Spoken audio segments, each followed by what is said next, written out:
Ya puse a grabar y voy a compartir aquí pantalla para que puedas ver. ¿Me avisas? Está cargando, ahora sí. Ahora sí.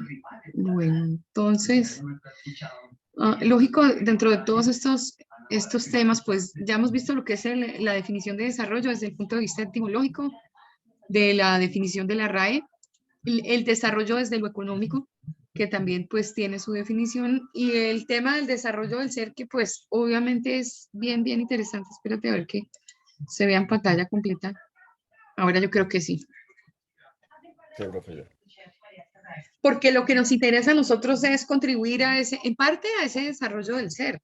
Entre otras cosas, obviamente todos los análisis que se hacen desde la economía, de alguna manera, pues suponen una evolución social, suponen una evolución de los pueblos, suponen una evolución de las familias y de la gente frente a sus necesidades básicas, frente a las condiciones en las que vive, que definitivamente toda actividad los lleve específicamente a tener mejores condiciones cada día.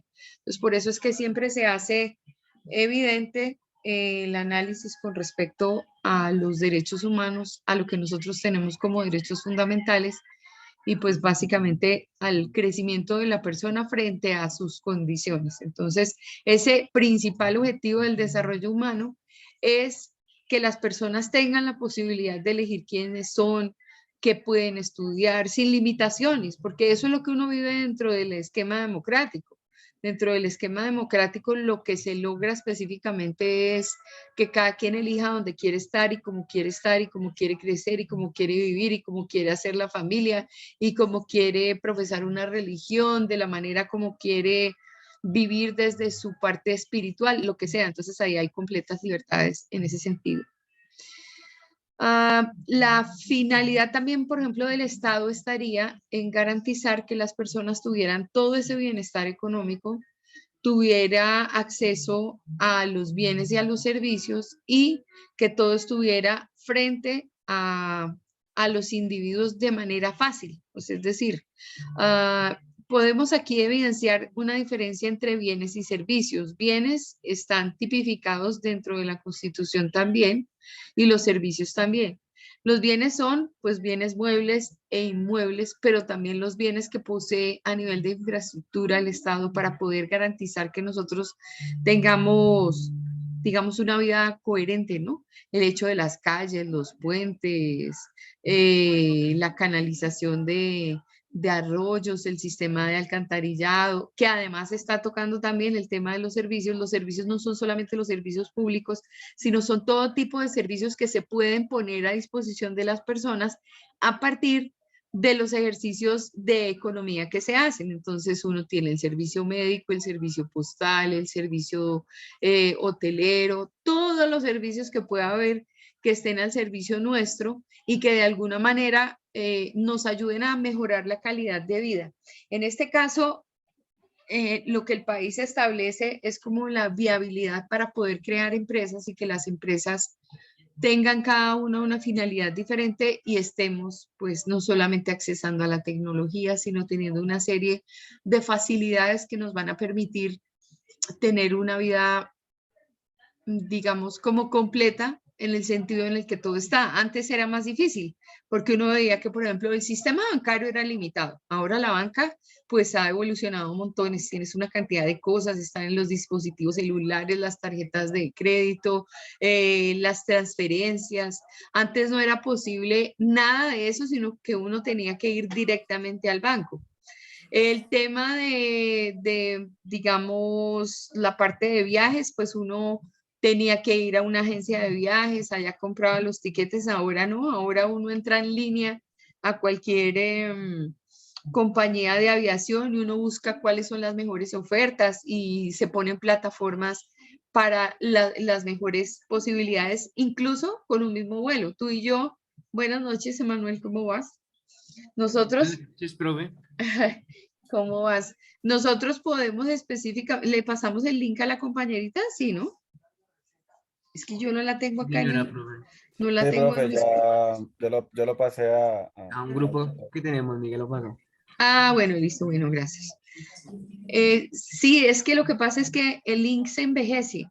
Entonces, utiliza los 6 números, las 6 posibilidades. La séptima creo que fue anoche. Me costó trabajo utilizarla.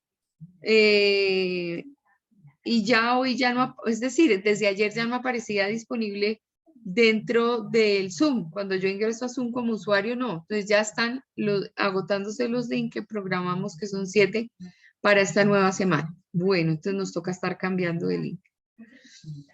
Antes, cuando uno quería viajar, pues le tocaba ponerse de acuerdo y decir en qué vuelo fue que compró. Entonces le dicen a uno en el Avianca 096, listo. Entonces vamos a Medellín en el Avianca 096, en tal fecha, esa era tal hora. Y uno tenía que irse a la agencia de viajes a buscar a ver si le encontraban puesto en ese mismo vuelo. Hoy en día todo el mundo lo hace online desde su casa, desde el celular, se busca los viajes, se busca los aviones, las conexiones, hace todo. Ese es el mundo de los servicios que de alguna forma, a partir del crecimiento de las empresas, se ha puesto a disposición de la gente, se ha puesto a disposición de todos para, digamos, desde los dispositivos digitales, acceder sin ningún tipo de complicación. Entonces, obviamente, un país que se encuentra en estado de prosperidad tiene muchas empresas que ofrecen múltiples servicios.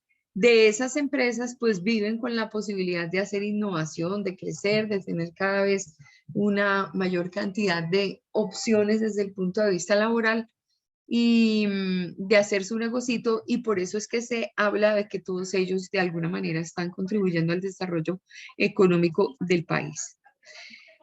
Miremos entonces qué es el desarrollo económico del desarrollo económico del país. La definición de economía. La palabra economía es de uso bastante antiguo y esa palabra proviene de un término griego que es el oikos, que determina que el oikos es la casa, y nomos, regla, lo que quiere decir que la economía prácticamente son las normas de la casa, la administración que se tiene sobre todos los bienes y sobre los dineros y sobre las utilizaciones, bueno, todas estas cosas. Entonces, se ha definido la economía como una ciencia social, una ciencia que se estudia como carrera. Uno estudia economía y hace magíster en economía y hace doctorados en economía, y en economía hay otras variedades. Y pues claro, se la pasan definiendo una cantidad de fenómenos que son los que a veces uno no alcanza a encontrar como muy claros, ¿no? Los fenómenos de oferta y demanda, la plusvalía, la valía, bueno, tanta cantidad de cosas. Un proceso absolutamente importante para revisar cómo están los países y realmente cuánto tienen y qué no tienen, o cuánto le falta a los que están allí para alcanzar a tener lo que deberían tener, y así sucesivamente. Entonces, de esta actividad económica, por ejemplo, yo no sé si ustedes han visto o han analizado desde el punto de vista de la información que nosotros manejamos, los temas económicos junto con los de estadística son los más difíciles de manejar en medios. Bueno, y a eso le juntamos los jurídicos, porque son 3 especialidades que tiene el comunicador, porque conoce perfectamente cómo funciona esta filosofía, y le encuentra a uno una dificultad grande a ver las implicaciones que pudiera llegar a tener una reforma tributaria desde el punto de vista del país, ¿no? Yo, a ojo de buen cubero, diría, bueno, no tenemos plata, pues emitamos billetes a la lata y tenemos plata. Finalmente es el Banco de la República el que puede emitir los billetes, ¿sí o no? Y resulta que eso tiene una cantidad de implicaciones que obviamente cuando dicen es que estamos controlando la inflación, es que tenemos que restringir este mercado por aquí, y juegan con las tasas y hacen una cantidad de cosas, esos análisis económicos son difíciles de hacer. Uno se tiene que volver experto en estos temas, pero esos temas de la actividad económica obviamente hacen parte de todo lo que tiene que ver con nuestro proceso de información y de lectura de la condición en la que está nuestro país, porque la economía es la que sostiene realmente la cantidad de temas que están tanto en la Constitución como son de preocupación de la ONU vuelvo y digo de los 17 ODS que hay que mirar y que uno revisa y dice, bueno, bajo estos preceptos y estas condiciones, ¿nuestro país anda o no anda? Entonces, es muy importante. En un tiempo, hacia los años 70, se empezó a hablar del nuevo orden mundial y pues el nuevo orden mundial no es otra cosa que una cantidad de teorías que trataban el tema de economía y que definían al mismo tiempo qué era estar en desarrollo y qué no era tener desarrollo.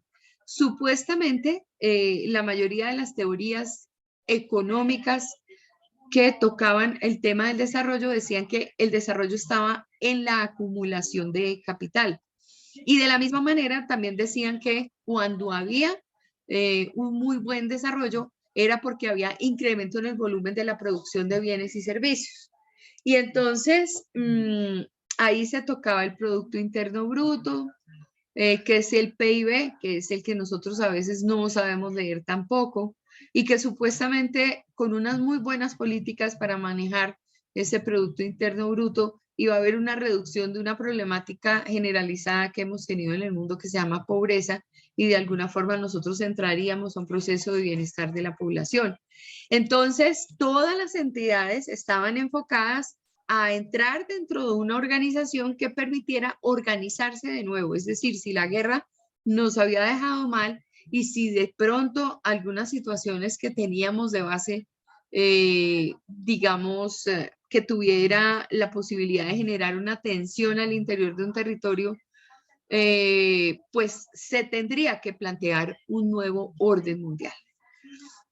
Fíjense que después de que se acaba la guerra, la Segunda Guerra Mundial, nosotros también entramos con el tema de la Guerra Fría.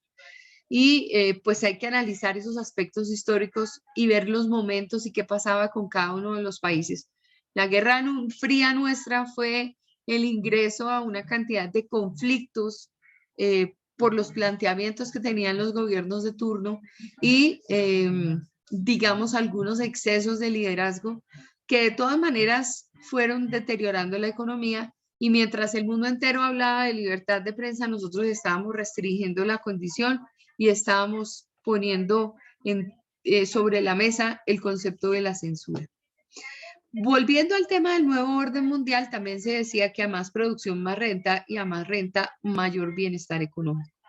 Y entonces, ese crecimiento que supuestamente tienen los países, donde también se está involucrando al ser con su desarrollo y con las posibilidades de cada día estar mejor, obviamente decían, el hecho de que exista desarrollo es plantear un objetivo que nos va a llevar a que el mismo ser sea como el centro de toda actividad y que todo lo que se haga de delimitación dentro de los países nos lleve específicamente a tener unas muy buenas condiciones. En ese nuevo orden mundial, entonces, se entendía específicamente que había que ponerle la mano al tema de la economía. En la década de los 70, aparece también otro tipo de trabajo sobre el Banco Mundial y sobre la OIT, que es la Organización Internacional del Trabajo, y que ellos, desde sus ángulos de visión, también dijeran qué era lo que se podía aportar con un objetivo específico que había, que era justamente el desarrollo del ser, eliminar la pobreza y alcanzar el desarrollo en todos los territorios. Entramos nosotros en esta expresión de nuevo orden mundial y entonces ve uno que todo este cambio que se estaba dando en el mundo, que había partido de una condición de guerra, que había llegado a los países en unas condiciones, digamos, de desarrollo social un poco precarias, porque los países en lugar de mejorar habían empeorado a causa de la guerra. La pobreza en el mundo era evidente, la guerra no trae sino eso, pobreza y malos momentos para las personas. Esto también trae de la mano ideologías políticas y lógico, lo que se quería era que no hubiese desde ningún punto de vista desequilibrio en el poder. Entonces,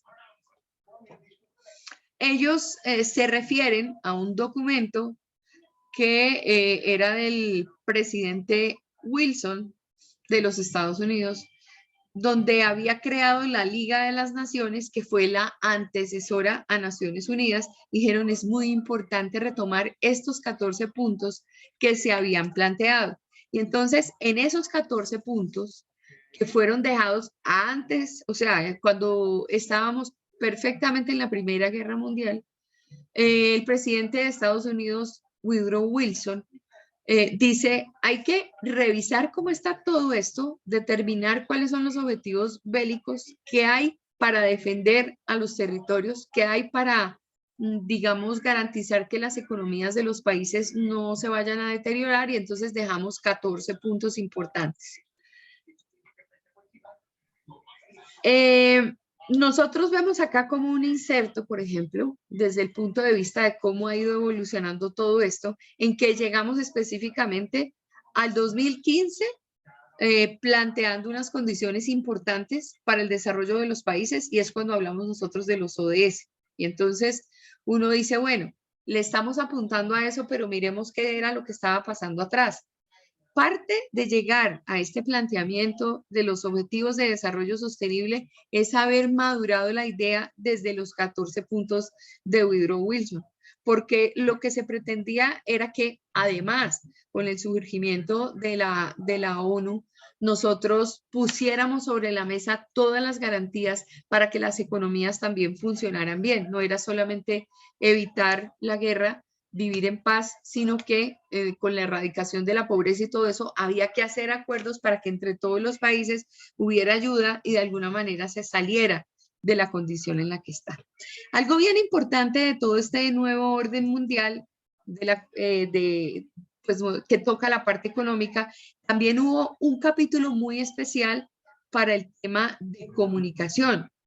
Y es que se empezó a hablar de que también la comunicación supervisada y con el apoyo de la UNESCO tenía que específicamente cuidarse qué era lo que hacían los medios de comunicación con la población, porque pues ya se sabía que todo lo que surgiera a partir de la comunicación era información para la humanidad, y obvio, la comunicación nos ayudaría a organizar todo lo que se pretendía económicamente. Entonces, surge el informe McBride. Entonces, en 1980 hay una división que está dentro de la ONU, que trabaja de la mano de la UNESCO, y empiezan a fijar o hacer los análisis pertinentes de cómo debería ser esa comunicación específica y que todo el mundo debería corresponder a esas mismas pautas. Entonces, luego de trabajar muchísimo en ese documento fue llamado Voces Múltiples, un solo mundo. Esto fue publicado en 1980 y fue redactado por una comisión que presidía un irlandés de nombre Cian McBride, y él fue ganador del Premio Nobel de la Paz. ¿Cuál era el objetivo que él tenía y la gente que trabajaba con él, qué era lo que quería? Que era que se debían analizar los problemas derivados de la comunicación, cómo se manejaba la prensa internacional y sugerir un nuevo orden comunicacional para resolver los problemas y promover el objetivo central de todos, que era ayudar al tema de la paz y al desarrollo humano. Este documento McBride obviamente está respaldado por Naciones Unidas y por la UNESCO, y el objeto era que se lograra, con la ayuda de la comunicación, un ámbito de información ideal para todo el mundo. ¿Qué pasó, digamos, en 1980? Se presenta el documento, se dice que se van a tratar todos los aspectos relativos a la comunicación, se plantea el tema del poder, de las relaciones de poder, se define la democracia y, digamos, establecería unas acciones y unos puntos a seguir sobre los cuales el nuevo orden mundial debería asentarse. Entonces, por ejemplo, revisemos en parte qué era lo que debería decir este documento.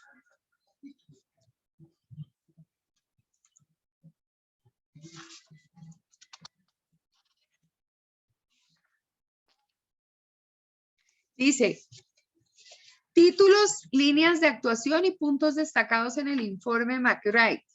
Para presentar en 1980 la investigación desarrollada por la Comisión McBride, los miembros de este establecieron 82 recomendaciones que quedaron divididas en los siguientes títulos.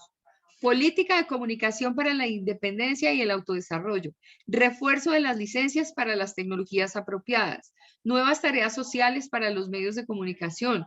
Integración de la comunicación al desarrollo. El recurso de la ética y las normas para la integridad profesional. La democratización de la comunicación, componente esencial del derecho humano. El refuerzo de la identidad cultural para la dignidad humana. El acceso a la información técnica, recursos esenciales para el desarrollo. Promoción de la cooperación internacional para los mecanismos adecuados. Miembros asociados del desarrollo, todos los actores implicados. De todos estos títulos, el informe McBride insistía en varios de ellos como puntos clave para la creación del nuevo orden mundial de la información y la comunicación, NOMIC. El primero de estos es el que hace referencia a la integración de los medios de comunicación íntimamente relacionado con la informática como punto imprescindible para el desarrollo. En 1980 se preveía ya la gran revolución que traería el avance de la informática y la influencia que ésta tendría en el ámbito de la comunicación. Por ello, el informe McBride insistía en que era de extrema necesidad que los países del tercer mundo pudieran alcanzar en igualdad de condiciones los avances tecnológicos con el fin de mejorar los flujos de comunicación. Otro de los títulos en los que se hacía hincapié es el que hace alusión a la democratización de la comunicación. La investigación que llevó a cabo la Comisión McBride demostró que existía a nivel mundial una carencia en la democratización de la información y relacionó este hecho con el artículo 19 de la Declaración Universal de los Derechos Humanos, así como con el derecho de los ciudadanos a acceder libremente a las fuentes de información. Por ello, la Comisión propuso crear unas líneas de actuación a nivel internacional que favorecieran el equilibrio entre las leyes internas de cada país y el derecho internacional. Así se produciría una verdadera democratización de la información. Además, la Comisión se centró en defender el cumplimiento de los derechos humanos, cuya defensa corresponde en gran medida a los medios de comunicación, y afirmaba que estos no existirían sin el reconocimiento de la libertad de expresión, la libertad de prensa, la libertad de información y el derecho de reunión. Asimismo, la reunión de la Comisión McBride resaltó la trascendencia que tenía el hecho de crear unos códigos deontológicos y consideró que estos debían ser desarrollados por los propios profesionales de la información, algo que se recogía en la Declaración de la UNESCO sobre la contribución de los medios de comunicación al refuerzo de la paz y de los derechos humanos. Además, se propuso la instauración del Consejo de Medios de Comunicación, ya que la Comisión consideraba que el desarrollo de estos organismos podrían favorecer la participación democrática y la eliminación de las distorsiones de la información que se producían en el ámbito de la comunicación. Líneas de actuación del informe McBride. Promover la idea de que la comunicación es un derecho fundamental de los ciudadanos y grupos sociales. Aminorar los desequilibrios y desigualdades, así como las distorsiones que se producen en el momento de la difusión de la información. Promover una comunicación democrática global en la que se respeten las identidades culturales y los derechos individuales de los ciudadanos. Desarrollar políticas de comunicación en cada uno de los estados relacionadas con el proceso de desarrollo.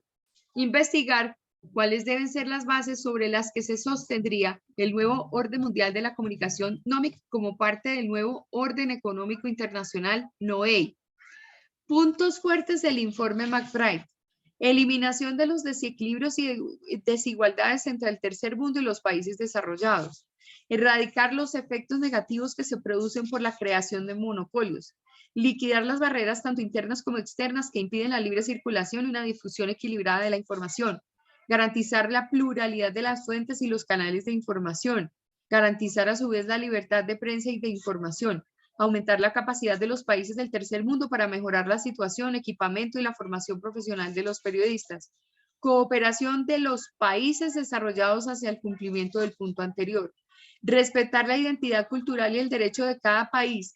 de informar a los ciudadanos del mundo de sus aspiraciones y sus valores, tanto sociales como culturales, respetar el derecho de todos los pueblos del mundo a participar en los flujos de información internacional, respetar los derechos de los ciudadanos de acceder a las fuentes de información y de participar activamente en el proceso de comunicación. El fracaso del informe McBride. El lema que estuvo presente durante todo el informe McBride fue la solidaridad internacional. Para que las líneas de actuación y las recomendaciones de esta comisión fueran efectivas, estas deberían ser apoyadas por el Sistema de Naciones Unidas y concretamente por la UNESCO. El informe que se aprobó en 1980, una fecha en la que la revolución tecnológica favorecía a los países desarrollados y sobre todo a Estados Unidos. Los países desarrollados se sintieron ofendidos con la propuesta porque ésta promulgaba el derecho de todos a acceder a las nuevas tecnologías y el derecho de todos a emitir cualquier tipo de información, hecho que mermaba los intereses económicos de los países desarrollados. Precisamente con la llegada de Ronald Reagan al gobierno de Estados Unidos, se desenmarcó totalmente el informe McBride y elaboró un nuevo programa de desarrollo con unas pautas de actuación contrario a lo que la ONU y la UNESCO pretendían. Este programa norteamericano dejaba ya de lado las propuestas que hacían referencia a la eliminación de los desequilibrios mundiales, al control del monopolio en el campo de la comunicación, la suspensión de las barreras y la pluralidad de las fuentes y los canales de información, todos ellos aspectos claves en el informe McBride. Así, Estados Unidos anunció poco tiempo después que dejaba de formar parte de la UNESCO.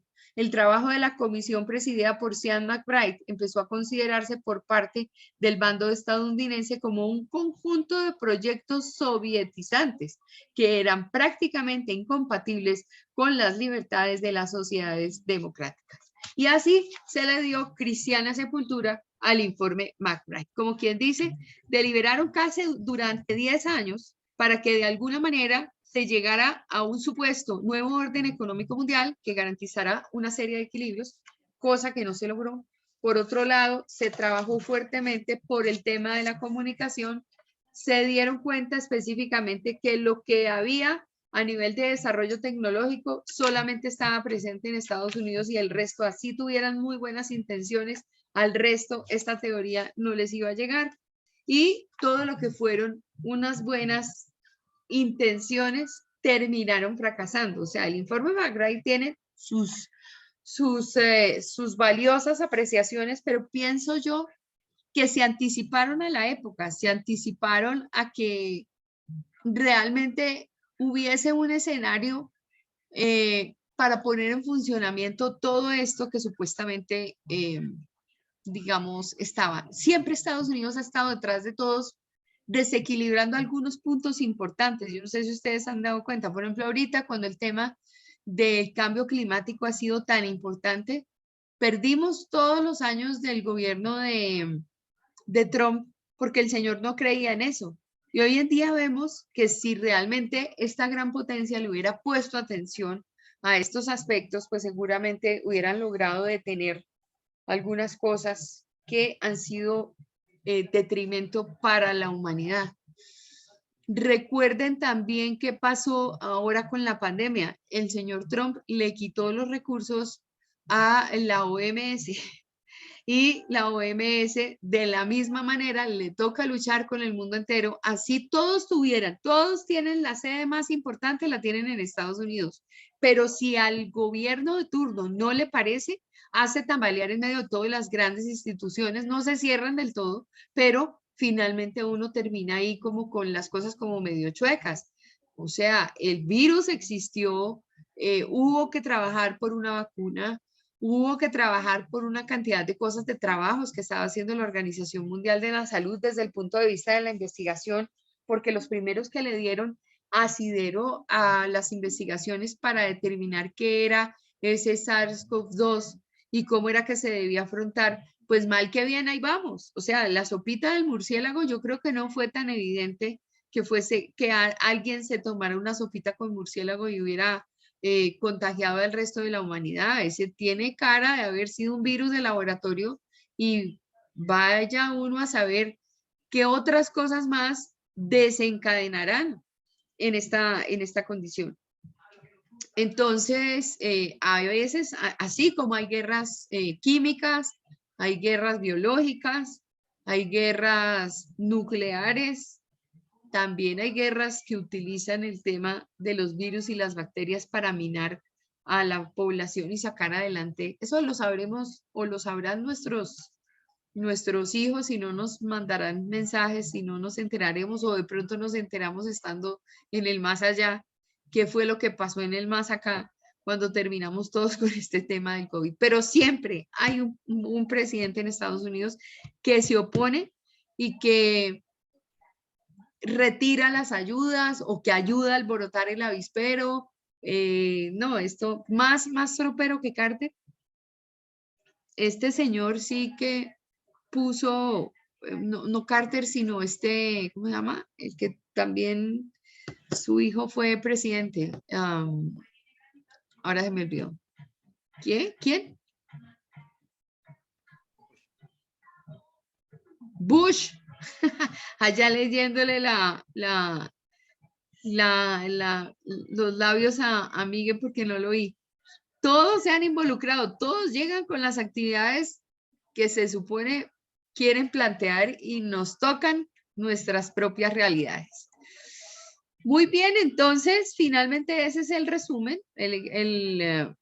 La UNESCO está muy pendiente de estos documentos y finalmente nosotros llegamos a la condición específica de ver fracasar el informe McBride.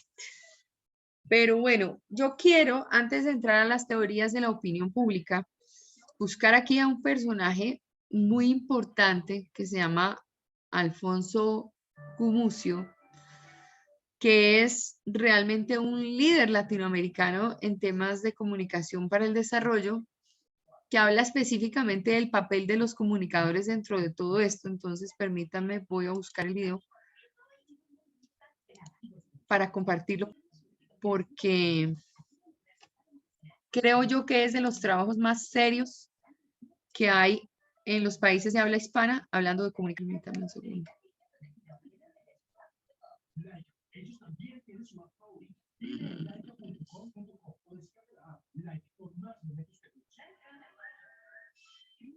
No quiere cargar.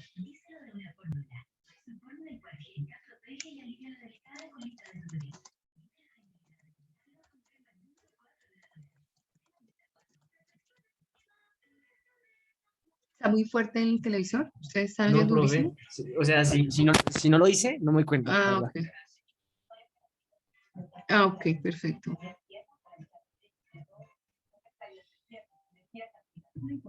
Estoy buscando cuando este tipo estuvo en Bucaramanga.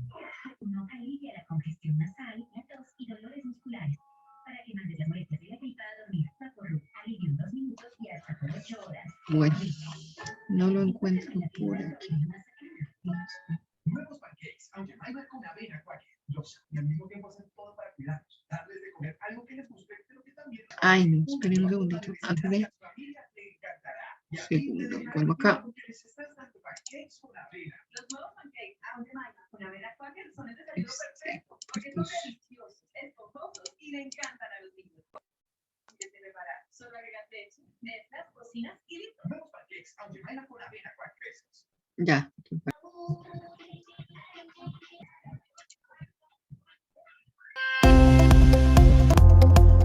Estamos escribiendo en nuestro continente latinoamericano por muchos rincones del mundo y hoy está acompañándonos en...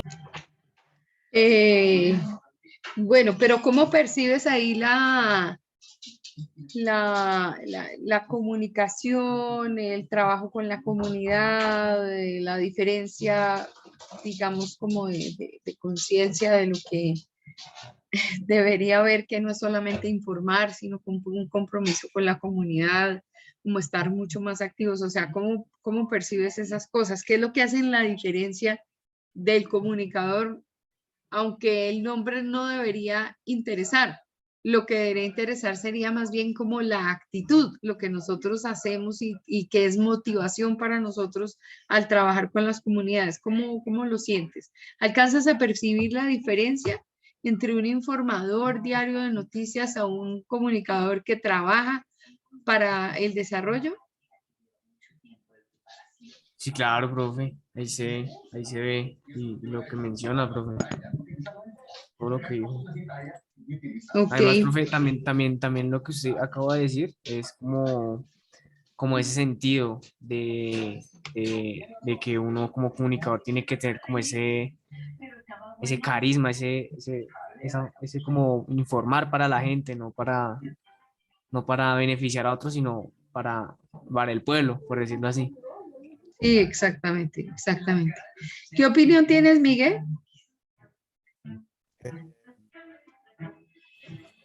Forma en que ve y expresa otra forma de trabajar y no solamente la muestra como, ok, es que eso hace parte de nuestras funciones, sino como que, hey, también es chévere hacerlo, o sea, también es gratificante hacerlo. Sí, Tienes una recompensa que va un poco más allá de la paga monetaria, ¿no? O sea, es como, me gustaba que cuando se expresaba, por ejemplo, en el tema de la paz en Colombia. Qué bonito es que cuando ya uno termine de trabajar y esté jubilado, uno diga, pucha, yo hice parte del cambio de este país en todo este proceso de cambio, de paz, de trabajo social, aunque no fuera en el país, nada más con que sea en un barrio, porque él mencionaba, por ejemplo, proyectos en barrios de Medellín. ujú, Entonces, solo el hecho de que uno diga, estos jóvenes, estos muchachos o estas personas, yo ayudé, yo aporté para que estas personas tuvieran una mejor calidad de vida, tuvieran mejores oportunidades, todo eso, o pudieran educarse, crecer. Yo creo que eso es como la gratificación que tiene el comunicador, más allá, obviamente, de la paga monetaria que va a recibir, porque obviamente va a recibir algún pago. es Entonces correcto. me gusta la visión que tiene él, además que se nota, o sea, al hablar se nota que es un señorón súper, súper experimentado, o sea, es, Sí, es, él es es del lo máximo, o sea, si uno quiere realmente aprender de cómo se hace esa comunicación para las comunidades, cómo se trabaja eh, con, ¿cómo lo dirían? Como con las comunidades de base, o sea, tiene uno que ponerle mucha atención a él, que yo creo que es donde está la posibilidad de cambio social. Uno normalmente ya haría la diferencia entre trabajar desde lo macro, que creo que es menos efectivo. Claro, hay momentos en que necesitan al comunicador para poner a funcionar lo macro, ¿sí? La sensibilización acerca de una decisión de carácter gubernamental que toca a un montón de personas y que hay que ponerlas a todas acorde al proyecto. Eso es comunicación para el desarrollo. Supuestamente lo que le va a traer a la comunidad es como resultado de todo esto, es el desarrollo al final y la implementación del proyecto que hayan definido, digamos, como establecer. Pero cuando uno va y trabaja, como en este caso, ellos estaban en el 2015 trabajando con pequeños núcleos de economía solidaria. ¿Y cuáles son los grupos de economía solidaria? Pues son los que van como al foco, ¿no?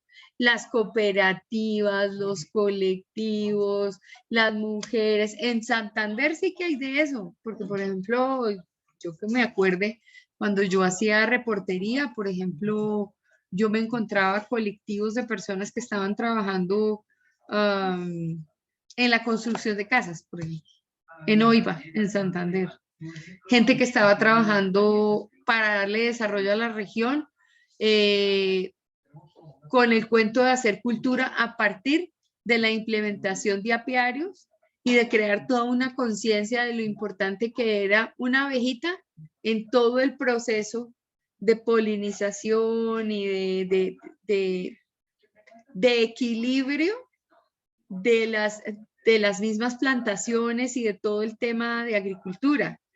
Y cómo una abejita era tan importante para todo eso. Ellos hacían un trabajo, mejor dicho, impresionante en OIVA. Este hombre estaba justamente en ese encuentro de entidades que trabajaban por economía solidaria. Entonces uno dice, bueno, esto no es, sí es de grandes carteles, pero en medio de todo no es de grandes carteles. Es que uno tiene que identificar que de pronto dejando células muy bien trabajadas, finalmente lo que se va a lograr es que célula más célula más célula se va logrando un tejido, y ese tejido finalmente termina siendo un tejido social que va generando el cambio y que va haciendo pujanza, porque si yo lo agarro desde lo macro, seguramente no va a funcionar.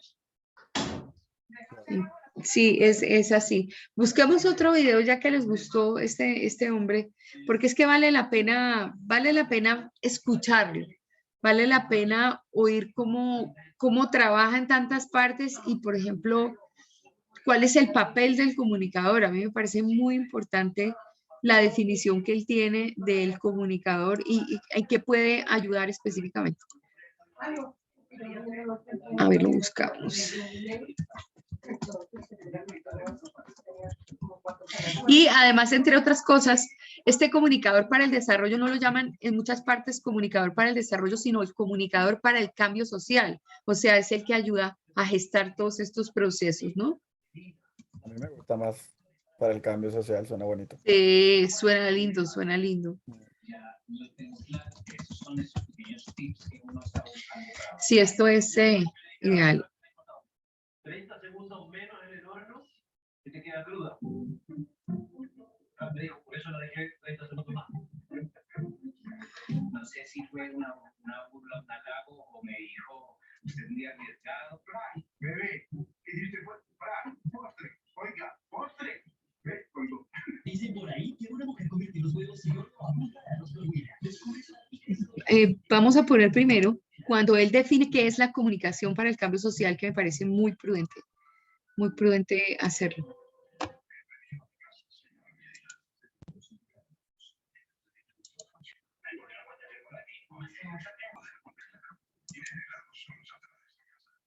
Y aquí se quedó pensando.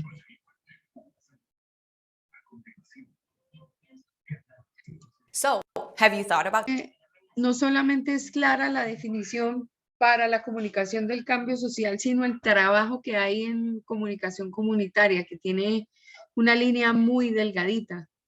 Lo benéfico que tiene la comunicación comunitaria es que la persona de la comunidad es la que gestiona su contenido, ¿sí? La que se pone a trabajar en el medio. Nosotros sí en comunicación para el cambio social ayudamos mucho desde el punto de vista de la estrategia a que las cosas pasen como facilitador de proceso, que es bien interesante. Y finalmente con el concurso de uno pues vienen desarrollándose una cantidad de cosas interesantísimas. Entonces pues vale la pena hacer todos estos análisis y encontrar verdaderamente cuál es el papel nuestro, cuál es el papel. Si bien es cierto, no se pudo poner en funcionamiento el informe McBride con sus puntos y que todo el mundo pensara que la comunicación es la vía para salir de los problemas. No se pudo poner en contexto una situación así como tan clara como esta, pero pues tenemos herramientas y hay que hacerlo porque es la forma de salir de los problemas. Yo no sé si ahora en un contexto como este en el que estamos como tan complicados, pudiera hacerse algún trabajo, porque el conflicto social es bien grande, ¿no? O sea, hay yo noto en las personas un nivel de agresividad, pero un nivel de falta de tolerancia tan bravo que todo el mundo está como a la defensiva. Como que cada quien como a custodiar como lo suyo, cada quien como a, no sé ustedes qué sienten, si sienten lo mismo que yo, pero uno, por ejemplo, le dice a la persona, mira, el otro día me pasó lo siguiente, tenía que recoger unos papeles en la oficina de mi hermano. La oficina de mi hermano está sobre la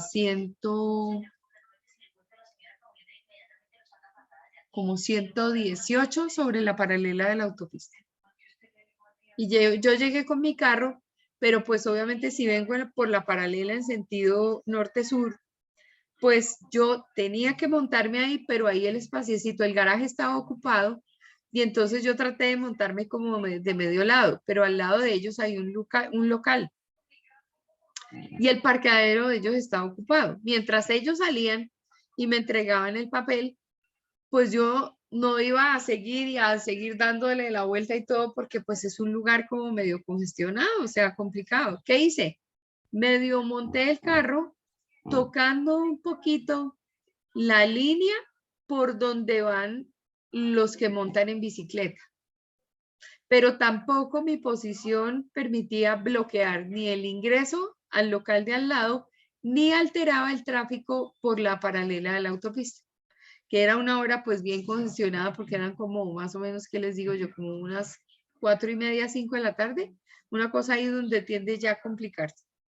Y venía un ciclista y el ciclista teniendo aproximadamente unos 5 metros para él transitar con su bicicleta, lo que trajo fue la bicicleta y me la puso perpendicular a mi carro, así.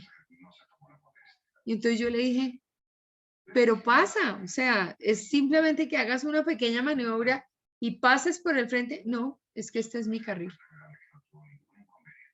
Y le digo yo, pero es que, o sea, perdóname, es que ¿por qué no se baja y deja el carro en la autopista? Le dije, señor, porque donde yo lo llegue a bajar, ahí sí de verdad armo el trancón de los trancones. Acá usted pasa, el transeúnte pasa, los de la autopista pasan, y yo acá no me voy a quedar a vivir, acá me voy a quedar 2 segundos. Y el tipo empezó a gritar y a pelear y a pelear.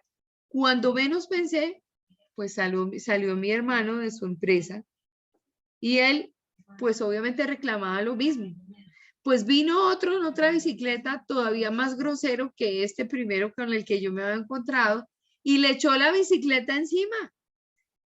O sea, lo golpeó con la bicicleta y yo decía, pero por Dios santísimo, esto no tiene razón de ser. Y cada uno en su ley. Es que es el espacio, es que es el derecho que nos ganamos. Nosotros estamos en una condición de intolerancia brutal. ¿Y por qué llegamos a esta condición de intolerancia? Pues llegamos a la condición de intolerancia porque estamos hartos de resistir. Estamos hartos de tratar de identificar por qué es que siempre todo lo de uno queda como burlado, ¿cierto? Pero entonces, si uno sale a la calle con un poquito más de actitud, pues uno entiende que la señora boba que está en ese carro, pues como siempre, es una mujer bruta que está tratando de bloquear el paso de las bicicletas, pero es que todo el mundo podía pasar. Para mí fue la solución de todo el mundo, pero para el par de peleones de las bicicletas no, al punto de que ya agreden físicamente. Pues salieron los del local de al lado y se vinieron por este lado de la ventana y me dijeron, ¿usted va a entrar a la otra empresa? Le dije, sí, pues lo que pasa es que el garaje está ocupado. Y me dijeron, no, pues es que salimos porque este señor ya nos ha rayado 2 carros. Y donde se llegue a meter con usted, estamos dispuestos a cascarle. Y yo decía, no, se armó el problema del siglo, porque entonces ya, ¿sí me entienden? O sea, la agresividad del caso, o sea, el caso es grave, el caso en Colombia es un caso grave. Nosotros cero tolerancia, cero amistad, cero nada. Me hizo recordar que justamente ayer fui al de uno y estaba la fila bastante larga y en eso había un señor bastante, yo le pongo por ahí unos 60, 70 años, o sea, ya era grande, entre grande y no tanto. Ajá. Y el señor iba delante de mí, pero no llevaba nada en las manos.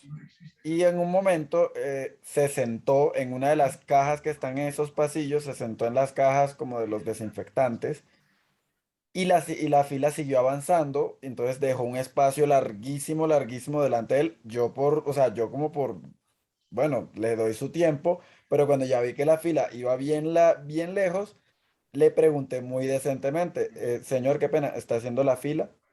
Y el tipo me miró de arriba a abajo, Desprecio. con un desdén, una cosa horrible, me miró de arriba a abajo y no dijo nada, volteó la cara. Yo me sentí tan, o sea, yo no soy, normalmente no soy grosero, pero o sea, cuando hay alguien así como que saca toda su amargura, yo, o sea, no sé, como que exploto.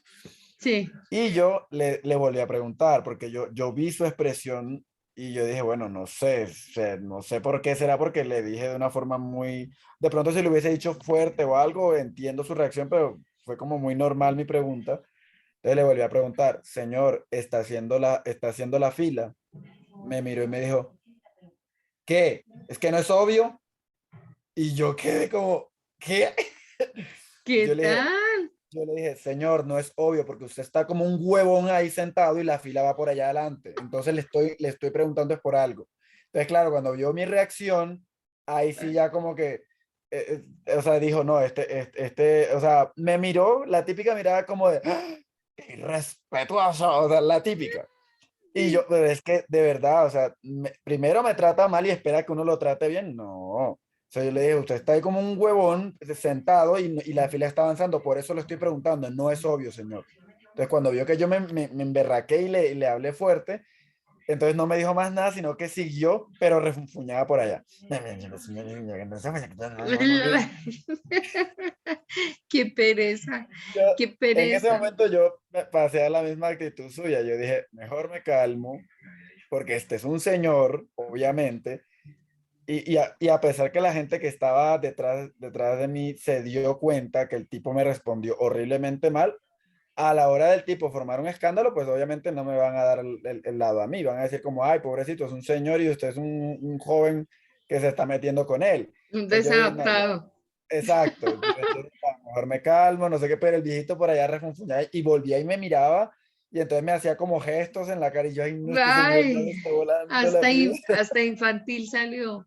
No, Sí, sí, en el, entonces sí siento que la gente, y no sé, lo siento más en las ciudades grandes, como Bogotá, por ejemplo, siento que la gente está como en ese ambiente.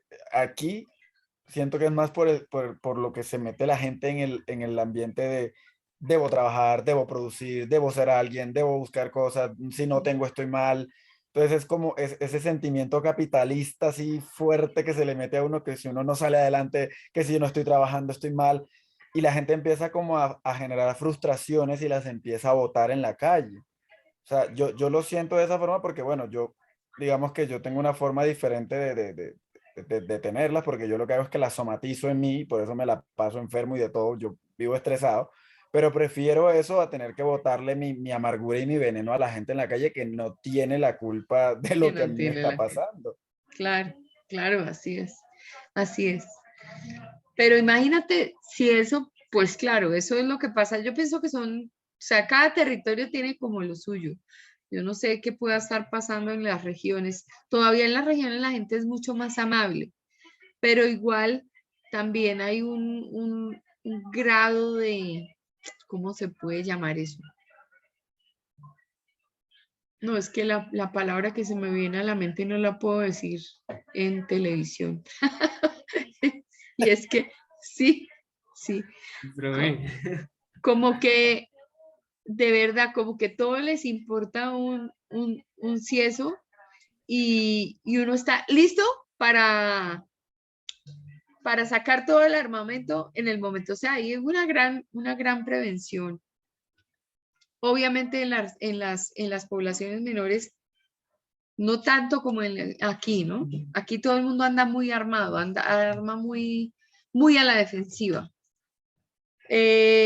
Esos son los casos, por ejemplo, de intolerancia, que terminan en agresiones graves y terminan generando violencia. Yo me acuerdo una señora una vez en un Transmilenio, literal la señora se puso a pelear porque iba con la hija y un muchacho le dio permiso a la hija, algo así, o sea, como caballerosamente, como queriendo ser caballeroso, y la tipa era, ay, claro, es que como una ya es vieja, pero la señora, o sea, loca a pelearle al tipo y el muchacho como, ya, el muchacho ya también obviamente estalló y le dijo, ay, señora loca, cállese. No, Claro, es una locura la gente de verdad, cómo va como con los pelos de punta y van a la defensiva y van no, a que si les dicen, yo por ejemplo, todo el tiempo, todo, tuve que calmarme por no caer en ese papel ayer, sí, porque yo ya iba para lo mismo, o sea, ese tipo en serio me estaba sacando de mis casillas y yo sí, dije, no, pues es un señor y todo eso, o sea, tengo que pensar yo porque obviamente él me provoca y si yo le sigo la provocación, pues yo voy a caer en su juego. sí, Pero hay gente que sí se agarran a los golpes y de todo, eso y terminan a sí, veces, muchas veces en tragedia. Un primo termina mío tragedia. hace unos cuantos meses por intolerancia lo mataron en Santa Marta. Imagínate. No, Estaban tomando en la puerta de su casa, llegó un tipo borracho de otra parte, empezó como a tomar el pelo a una muchacha, el otro llegó a decir como que no jodieran el lugar, no sé qué, ta, ta, ta. El tipo se fue y al rato regresó con una pistola y lo mató. hazme el favor, ¿qué tal Solo eso? por, solo por eso, solo por bobadas, por una estupidez realmente, y acabar con la vida de una persona por eso. Sí. Ay, Señor Jesucristo, estamos, yo creo que socialmente estamos graves, porque si uno mira que todo debería estar era color de rosa, todo el mundo bien, cada vez mejor, o sea, en los planos del desarrollo social, no, esto sería una maravilla. Por eso es que es que ni siquiera desde el punto de vista del ánimo, del trato, la intolerancia, más la cantidad de problemas que sí verdaderamente generan como dolores, el hambre, todo eso, la desigualdad, la falta de trabajo, la falta de condiciones. Uy, no, es que está muy difícil la cosa, muy difícil, muy difícil. Bueno, pues ha sido un placer en el día de hoy. Mañana nos encontramos en la U con las teorías de la opinión pública y pues nada, será un placer. ¿Van a ir o se van a conectar eh, virtualmente? ¿Cómo va a ser mañana su interacción? Pues, profe, yo por mi lado sí voy a ir. Ok, Salgo a tiempo, pero sí voy a tratar de ir. bueno, ok. Esperemos que todos puedan llegar. Listo, profe. Bueno, un Bueno, abrazo, que descansen. Gracias. A usted, chao. profe, gracias. Chao, hermano. Gracias. Chao. Chao, Miguel, Chao. chao, profe. Chao.